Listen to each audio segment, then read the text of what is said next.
Your answer is in your hand. An example of that is 2 Kings chapter 4, starting with verse 1.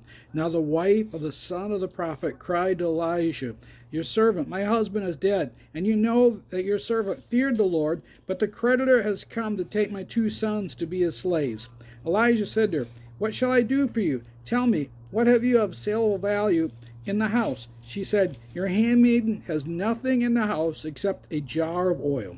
Then he said, go around and borrow vessels from all your neighbors, empty vessels and not a few. And when you come in, shut the door upon you and your sons, and then pour out the oil you have into all those vessels, setting aside each one when it is full.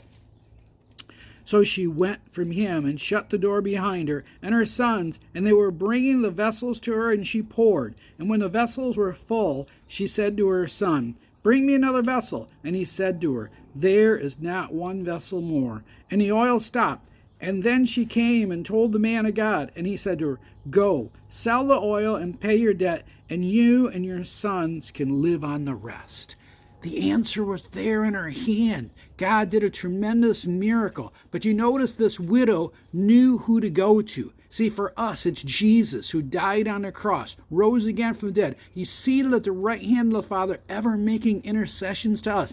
And when you come to him in prayer and say, God, I need help, the answer sometimes is in your hand. God created you special, and he's given you things, and he wants you to use them. And the little things he can turn into miraculous. Time and time again, God has done that. When he wanted to feed a multitude of people out in the wilderness, he asked, well, what do you have? They had a few fish and some bread, and God blessed it and prayed over it, and they fed the multitude.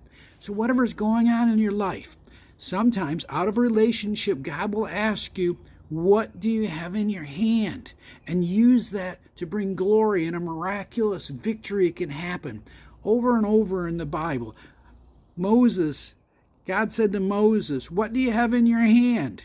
And then other times, people are too strong. Gideon, he said to Gideon, you got too many soldiers. You got to have fewer, you got to have fewer, you got to have fewer. And then when he got a really small army, then he had the miraculous happen and they won.